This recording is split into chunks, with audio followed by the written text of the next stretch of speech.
In the shadow of the full moon, when darkness swallows the countryside whole, whispers travel faster than the wind. Listen carefully. Do you hear them? The hushed voices of villagers huddled behind barred doors, speaking of creatures that should not exist. Their words carry the weight of centuries, passed down through generations like a disease of the mind. They speak of men who shed their human skin when lunar light touches the earth. They speak of beasts that walk upright, with the cunning of humans and the savagery of wolves.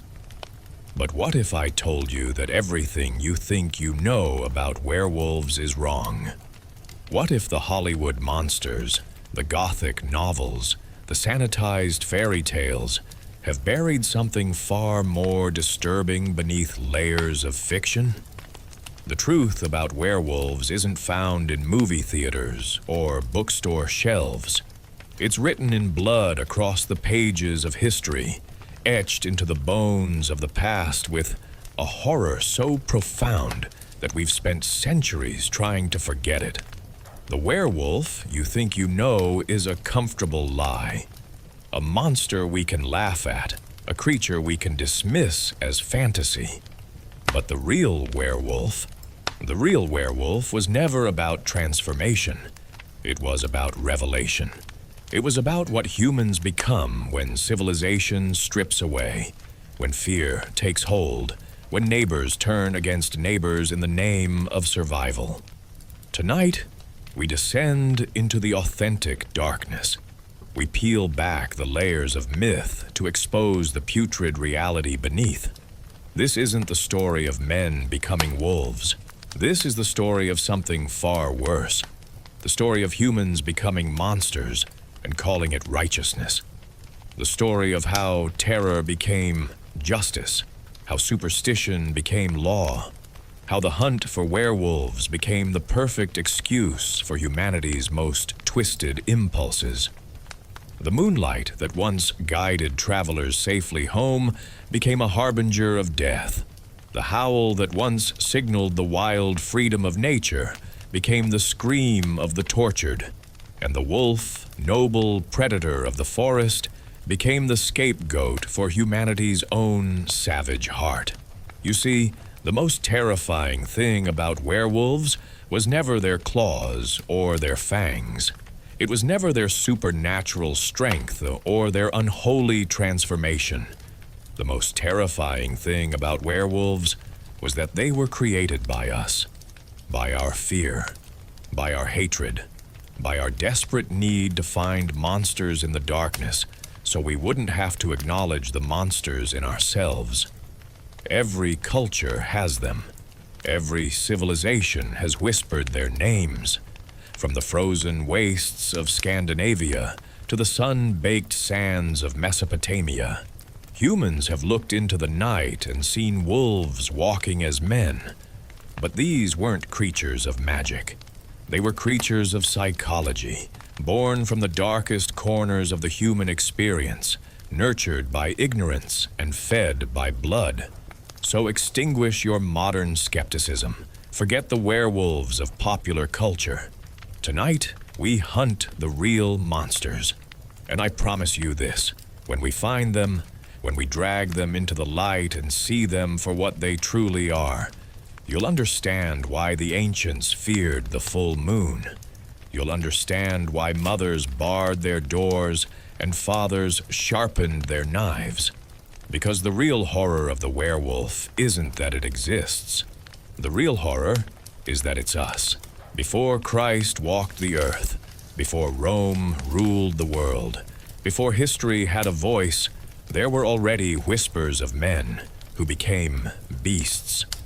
In the cradle of civilization, where the Tigris and Euphrates rivers carved life from barren earth, the first werewolf stories were born. But these weren't tales told around campfires to frighten children. These were warnings carved into stone tablets and whispered in the halls of power. The Epic of Gilgamesh, that ancient masterpiece of literature, speaks of Enkidu, wild man, beast friend, creature caught between the world of animals and the realm of humans. He was the first shapeshifter in recorded history, the first being to embody the terrifying possibility that the line between man and beast could be crossed. But it was in ancient Greece where the werewolf took its true form, where legend crystallized into something that would haunt human consciousness for millennia. The story of King Lycaon is more than myth. It's a blueprint for horror, a template that every werewolf tale would follow. Picture this: a king so arrogant, so contemptuous of the gods, that he dared to test Zeus himself. When the king of gods visited his palace in human form, Lycaon served him human flesh. The meal was prepared from Lycaon's own son, butchered and cooked as if he were mere livestock. Zeus's rage shook the foundations of the earth. But the punishment he chose reveals something profound about ancient understanding of justice and transformation. He didn't simply kill Lycaon. He transformed him, changed his very essence to match his actions. The king who had fed on human flesh became a creature compelled to hunt it. His hands became claws, his teeth became fangs, his noble bearing became the hunched posture of a predator. But most horrifically, his mind remained human enough to understand what he had become. This wasn't a curse of magic. This was a curse of revelation. Zeus simply revealed what Lycaon already was beneath his royal robes: a beast, a predator, a creature who valued power above humanity, appetite above morality. The transformation didn't change Lycaon's nature. It exposed it. And in that exposure, the ancient Greeks found their greatest fear. That civilization is just a mask, that beneath every human face lurks something monstrous, waiting for the right moment to emerge. From Greece, the werewolf concept spread like a contagion across the ancient world. But each culture added its own terrifying variations. In Rome, the werewolf became associated with the founding myth itself. Romulus and Remus, raised by wolves, embodied the duality that would define Roman consciousness. The thin line between civilization and savagery, between the ordered world of law and the chaotic realm of nature. Roman writers like Petronius documented cases of lycanthropy with the matter-of-fact tone of journalists reporting the weather. To them, men becoming wolves wasn't supernatural. It was simply another horror in a world full of horrors. They wrote of soldiers who shed their clothes at crossroads and transformed into ravenous beasts, of farmers who disappeared at sunset, only to return at dawn with blood under their nails and gaps in their memory. But perhaps the most chilling werewolf tradition emerged from the frozen forests of northern Europe, where Norse berserkers took the concept beyond mythology into terrifying reality. These warriors didn't claim to transform into wolves. They became wolves through ritual, through psychology, through the complete abandonment of human restraint. They wore wolf pelts, not as costume, but as identity, smeared their faces with wolf blood, not for intimidation, but for spiritual transformation. In battle, berserkers achieved something that modern psychology would recognize as dissociative episodes. They entered trance states where human consciousness disappeared, where moral limitations vanished, where the capacity for mercy died completely. They howled like wolves, fought like wolves, killed like wolves. And when the battle ended, when human consciousness returned, they often had no memory of what they had done. The wolf warrior had consumed the man completely, leaving only blood and trauma in its wake. These weren't men pretending to be wolves. These were men who had found a way to unlock the predator that civilization had tried to cage within human nature. They had discovered that the werewolf didn't require magic or curses. It only required permission. Permission to abandon empathy, to embrace violence, to become the monster that lurks in every human heart. The ancient world understood something that modern skepticism has forgotten. The werewolf is real, not as a supernatural creature, but as a psychological state, a cultural phenomenon. A door that once opened can never be fully closed. Every culture that developed independently of the others came to the same terrifying conclusion. Humans contain within themselves the capacity to become something monstrous, and all it takes is the right pressure, the right circumstances, the right excuse. As the ancient world crumbled and the dark ages descended like a shroud across Europe, these werewolf traditions didn't die. They evolved, they adapted, they grew hungrier, more desperate, more real. The shapeshifters of antiquity had been kings and warriors, figures of power who chose transformation. But in the medieval world that was coming, the werewolf would become something far more terrifying. The neighbor next door, the fellow villager, the person you trusted, revealed to be a monster in human skin. When the Dark Ages descended upon Europe like a plague-ridden blanket, fear became currency, and werewolves became the perfect investment. Picture medieval Europe in your mind, but strip away the romantic notions of chivalrous knights and fair maidens. See it as it truly was, a continent bleeding from constant warfare, devastated by famine, terrorized by disease. This was a world where life was cheap and death was cheaper, where the average person lived in squalor that would horrify modern minds, where the only certainties were suffering and the grave. In this hellscape of human misery, the werewolf found its perfect breeding ground. The medieval mind was trapped between two worlds, the rational remnants of classical learning and the superstitious terror of Christian demonology. This collision created something uniquely horrifying, a systematic approach to monster hunting that combined religious fervor with judicial process. The werewolf trials that swept across Europe weren't random acts of mob violence. They were carefully orchestrated legal proceedings, complete with judges, evidence, and formal executions. In the theater of human cruelty, the werewolf served as both mask and mirror, hiding our savage impulses while reflecting our deepest shames. The true horror of werewolf persecution wasn't supernatural. It was psychological. Beneath the religious rhetoric and legal proceedings lay a pattern so disturbing, so fundamentally human, that it reveals more about our species than any scientific study could. The werewolf wasn't a creature to be hunted. It was a category to be filled, a role that society needed someone to play. And the casting directors of this macabre drama had very specific preferences.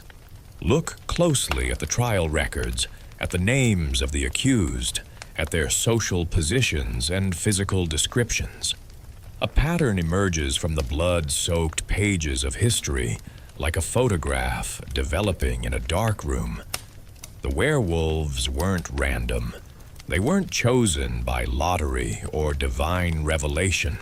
They were selected with the careful precision of a surgeon choosing where to cut. They were the unwanted, the different, the inconvenient. The mentally ill were prime candidates for lycanthropy accusations. In an age without psychiatry, without understanding of neurological conditions, the symptoms of mental illness seemed supernatural. The man who suffered from epileptic seizures, foam flecking his lips as his body convulsed, was clearly transforming into something bestial. The woman with schizophrenia, talking to voices only she could hear, was obviously communicating with demonic forces. The child with autism, unable to make eye contact or engage in normal social interaction, was clearly not fully human. These vulnerable individuals became perfect werewolves because their conditions made them frightening to medieval minds. Their unpredictable behavior, their strange mannerisms, their inability to conform to social norms marked them as other. And in a world where being different was dangerous, being different and frightening was a death sentence. Physical deformity served as another pathway to lycanthropy accusations. Hypertrichosis, a rare genetic condition causing excessive hair growth, transformed its sufferers into living werewolves in the eyes of their communities. These individuals, covered in thick hair from head to toe, became medical curiosities at best and demonic aberrations at worst. Some were exhibited in courts as proof of supernatural influence. Others were quietly murdered by their own families to prevent community persecution.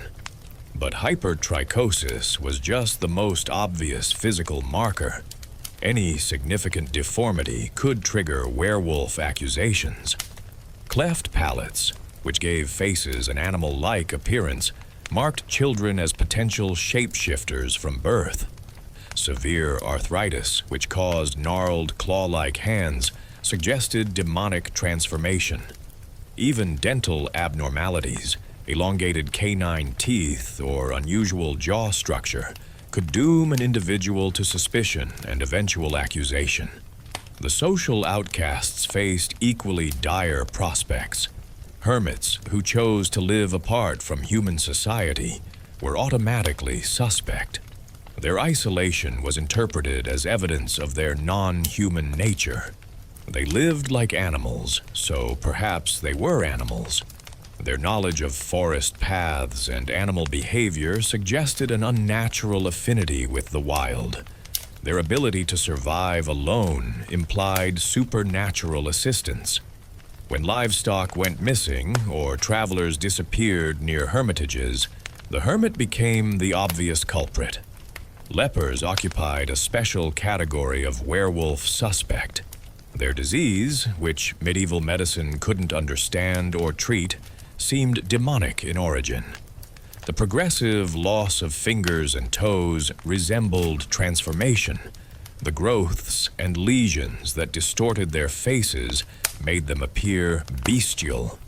Their exclusion from society, their forced isolation in leper colonies, marked them as already partially non-human. When a leper was accused of lycanthropy, few voices rose in their defense. The poor presented another convenient target for werewolf accusations. Malnutrition caused bizarre behaviors and physical symptoms that medieval minds interpreted as supernatural. Protein deficiency led to hair loss and skin conditions. Vitamin deficiencies caused mental confusion and aggressive behavior. Parasitic infections, common among those who couldn't afford proper sanitation, created gastrointestinal symptoms that seemed demonic. The poor were already seen as less than fully human by their social betters. Transforming them into literal monsters was a small conceptual leap. But perhaps the most cynical use of werewolf accusations targeted the economically inconvenient. Elderly individuals who owned property but lacked family protection found themselves facing lycanthropy charges from neighbors eager to claim their land. Successful merchants who competed with established interests discovered that shape-shifting accusations could destroy their businesses overnight. Skilled craftsmen whose innovations threatened guild monopolies learned that werewolf trials were effective tools of economic elimination. The process was remarkably efficient. An accusation would surface, usually from multiple sources who had clearly coordinated their stories. Evidence would be presented: strange behavior during the full moon, unusual relationships with animals, unexplained absences from the community. The accused would be arrested, tried, and executed. Their property would be confiscated by the authorities and redistributed among the accusers. Justice and profit merged into a single, monstrous enterprise. Women faced particular vulnerabilities in werewolf accusations, though these differed from typical witchcraft charges. Female werewolves were often portrayed as sexual predators, creatures who used transformation to hunt male victims. Widows who lived alone, women who engaged in commerce, females who displayed independence or intelligence, all became potential lycanthropes. The accusation served dual purposes: eliminating women who challenged traditional gender roles while reinforcing male fears about female sexuality and power. Children weren't exempt from werewolf persecution. Orphans, disabled children, those born out of wedlock or with unusual physical characteristics, faced accusations of inherited lycanthropy. The medieval mind believed that supernatural corruption could pass from parent to child, that demonic influence could manifest in subsequent generations. Children accused of lycanthropy faced the same judicial procedures as adults, the same torture, the same executions, the same systematic destruction. The psychological mechanism underlying all these accusations was projection, the human tendency to attribute our own dark impulses to external targets. The violence, greed, and cruelty that defined medieval existence needed an outlet, a justification, a scapegoat. The werewolf provided all three. By transforming societal outcasts into literal monsters, communities could indulge their savage impulses while maintaining their moral self-image. They weren't murdering innocent people. They were protecting society from supernatural threats. This projection served another crucial function. It preserved the illusion of human goodness in the face of overwhelming evidence to the contrary. If the murder, rape, and brutality that plagued every medieval community could be attributed to shapeshifters, then humans themselves remained innocent. The monsters weren't us. They were the others, the different ones, the ones who deserved what they got. But every execution revealed the terrible truth that medieval society couldn't acknowledge. The real monsters were the ones holding the torches, wielding the instruments of torture, passing the death sentences. The werewolves were innocent. The werewolf hunters were the true predators, and the blood on their hands was entirely, horrifyingly human. In the shadow realm between superstition and science, medieval minds crafted formulas for becoming the very monsters they feared most. The medieval obsession with werewolves wasn't content to remain purely theoretical. If shapeshifters existed, then transformation must be possible. If transformation was possible, then the process could be studied, documented, even replicated.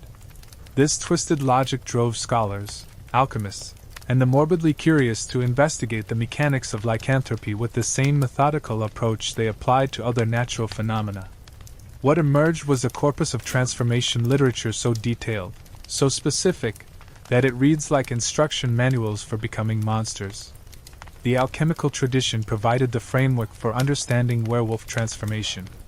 Medieval alchemists believed that all matter could be changed through the proper application of substances and procedures. If base metals could become gold through alchemical process, why couldn't human flesh become wolf through similar methods? The parallel seemed obvious, compelling, and terrifyingly achievable. Transformation recipes appeared in manuscripts across Europe, preserved in monastery libraries and private collections. These formulas weren't abstract theory. They contained specific ingredients, precise measurements, detailed procedures. The infamous werewolf ointment required wolf fat, human blood, herbs gathered under the full moon, and various aromatic compounds. The mixture was to be applied to the naked body while reciting specific incantations, typically in Latin or corrupted versions of ancient languages. But the ointments were just the beginning. More elaborate transformation rituals involved creating magic circles, burning particular combinations of woods and herbs, wearing wolf pelts during the process, and consuming concoctions of psychoactive plants. These ceremonies weren't simple folk magic. They were sophisticated procedures that combined elements of Christian liturgy, pagan ritual, alchemical practice, and primitive psychology into comprehensive transformation systems. The ingredients themselves revealed the dark creativity of medieval practitioners. Wolf brain was considered essential for acquiring lupin consciousness. Human infant fat, preferably from unbaptized children, was believed to strengthen the transformation. Herbs like henbane, belladonna, and ergot, all powerfully psychoactive, were included to facilitate the mental shift from human to beast. The resulting mixtures were both psychologically potent and medically dangerous, capable of inducing hallucinations, delirium, and death. Modern analysis of these formulas reveals their true function. The psychoactive compounds would have created intense, altered states of consciousness. Users would experience hallucinations, loss of identity, sensory distortions, and complete breaks from reality. In these drug-induced states, the belief in transformation would seem absolutely real. The practitioner would feel their body changing, see their hands becoming claws, experience the world through animal senses. The transformation was psychological, but the experience was viscerally convincing. Medical conditions added another layer to transformation beliefs. Ergotism, caused by fungal contamination of grain supplies, produced symptoms that seemed supernatural. Victims experienced burning sensations in their extremities, hallucinations, convulsions, and profound behavioral changes. Entire communities could be affected simultaneously when contaminated grain entered the food supply. The resulting mass hysteria, with dozens of people exhibiting similar symptoms, seemed to confirm the reality of demonic influence and shape-shifting curses. Rabies provided another medical foundation for werewolf beliefs. The disease's progression, from animal bite to hydrophobia, aggression, and eventual death, perfectly matched medieval understanding of lycanthropic infection. Rabies victims displayed animal-like behavior, uncontrollable aggression, and an aversion to water that seemed supernaturally significant. The disease's invariably fatal course reinforced beliefs about the cursed nature of lycanthropy. Those who became werewolves were doomed, just as rabies victims were doomed. Porphyria, a group of rare metabolic disorders, created symptoms that seemed tailor-made for werewolf identification.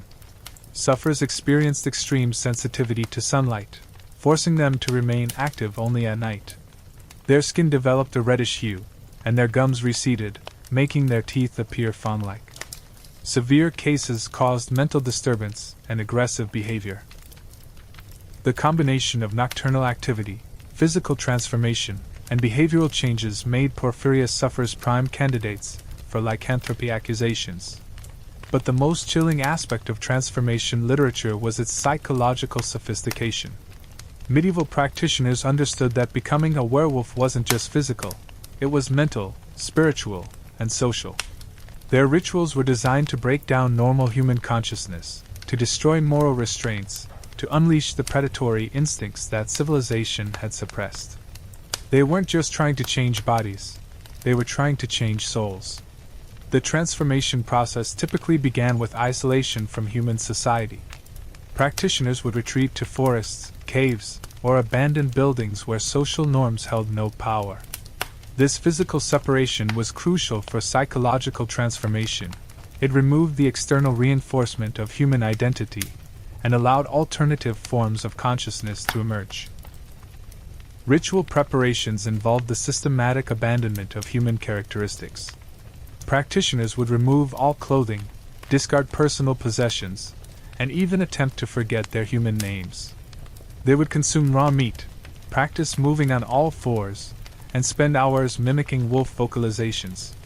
These exercises weren't preparation for supernatural change.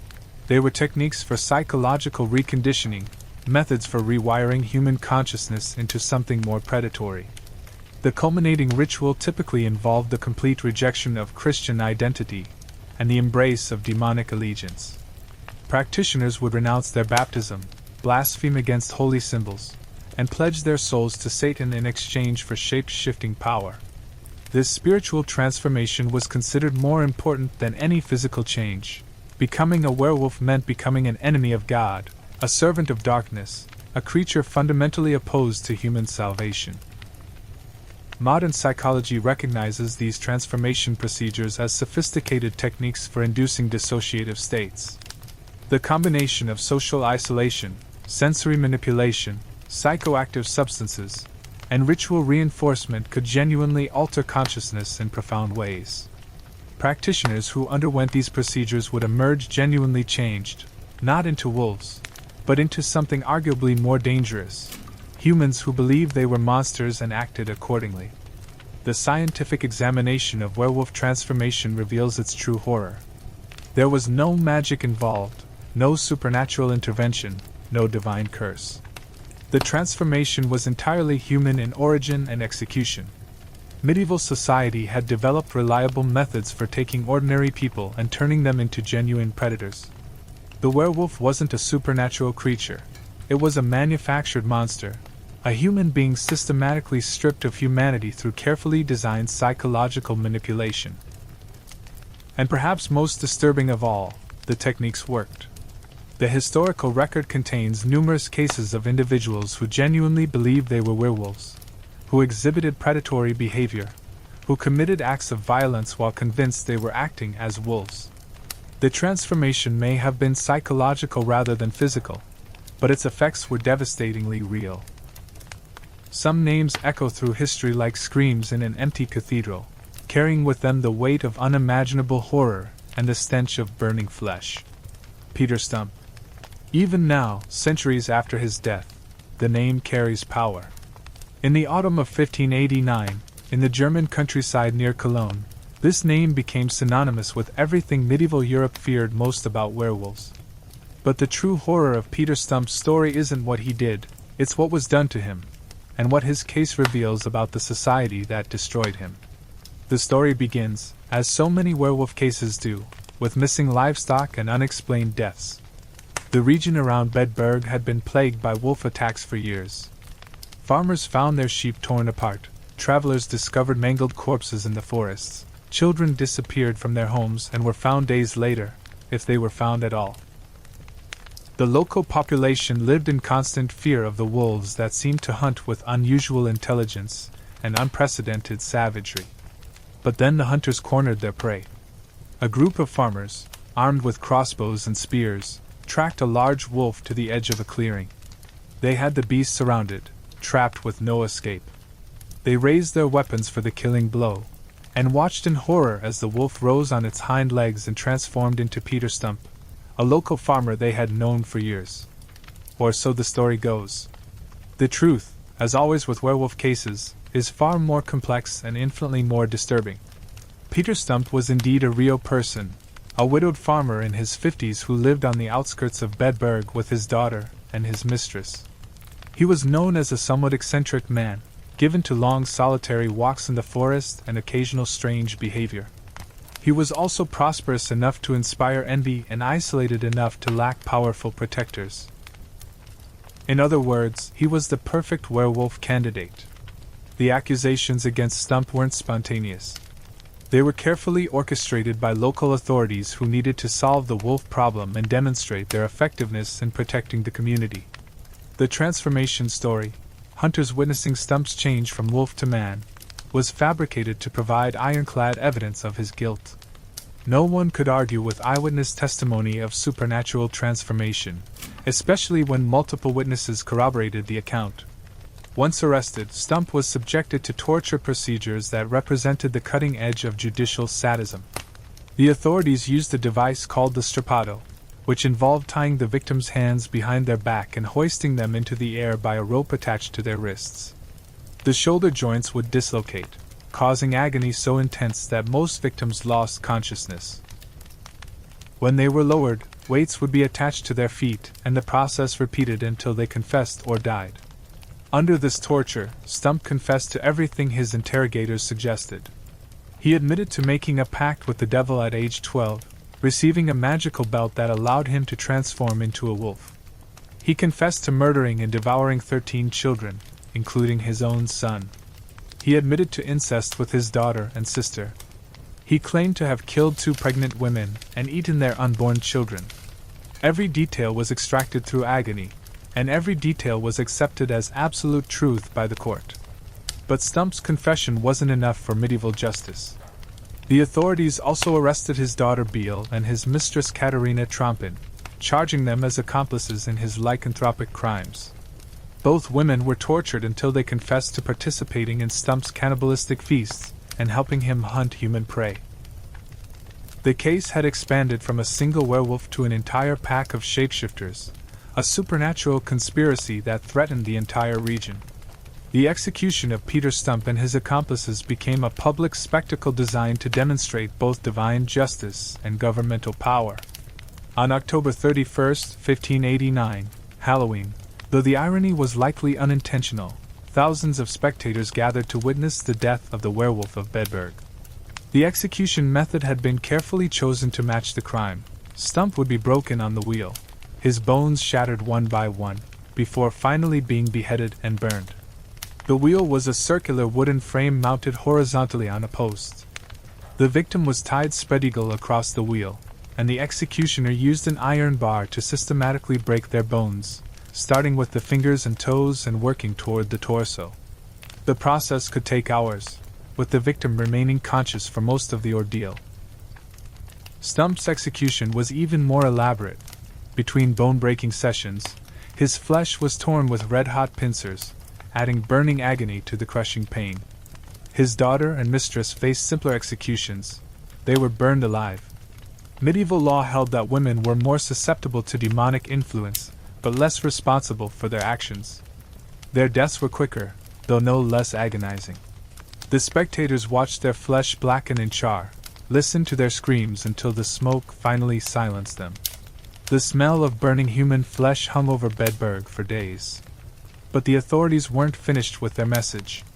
Stump's head was mounted on a pole along with a wooden representation of a wolf, visual proof of his dual nature. The magical belt that had supposedly enabled his transformations was displayed alongside, though of course no such belt had ever existed. The entire arrangement was erected as a permanent warning to anyone who might consider making pacts with demonic forces. The case of Peter Stump became a sensation across Europe. Pamphlets describing his crimes were printed in multiple languages and distributed throughout the continent. These publications weren't interested in objective reporting. They were horror entertainment, designed to titillate readers with graphic descriptions of cannibalism, transformation, and divine justice. The Stump case established the template for werewolf reporting that would persist for centuries. But Stump wasn't alone in the werewolf pantheon of horror. Across Europe, similar cases were unfolding with depressing regularity. In France, the Gondelin family faced werewolf accusations that destroyed 4 generations. Antoinette Gondelin was accused of transforming into a wolf and attacking children. Under torture, she implicated her brother Pierre, her sister-in-law, and her nephew. All 4 were executed with spectacular brutality, their supposed lycanthropy used to justify creative approaches to judicial murder. The case of Jean Granier in France revealed another aspect of werewolf persecution, the targeting of children. Granier was only 14 when he was accused of shape-shifting and cannibalism. His youth didn't protect him from interrogation and trial, though it may have saved him from execution. Instead of death, he was sentenced to life imprisonment in a monastery, where he died 7 years later, his mind broken by the ordeal. Each case followed the same pattern: accusation, torture, confession, spectacular execution. The details varied: different transformation methods, different victims, different accomplices, but the structure remained constant. The werewolf trials had become a sophisticated machine for converting social tensions into public entertainment. turning human beings into monsters for the amusement of crowds. The true victims of these trials weren't just the individuals who died on the wheels and pyres. They were entire communities, poisoned by suspicion and fear, turned against themselves in the search for monsters. Neighbors reported neighbors, children testified against parents, friends betrayed friends. The werewolf hunters had succeeded in creating the very savagery they claimed to be fighting against. And through it all, the real wolves continued to hunt in the forests of Europe, occasionally killing livestock or threatening travelers. But they were no longer the true predators. The most dangerous creatures in medieval Europe walked upright, carried legal documents, and killed with the blessing of God and state. The hunters had become the hunted, and the hunted had become the hunters, in a cycle of violence that would continue until the very concept of justice collapsed under the weight of its own contradictions.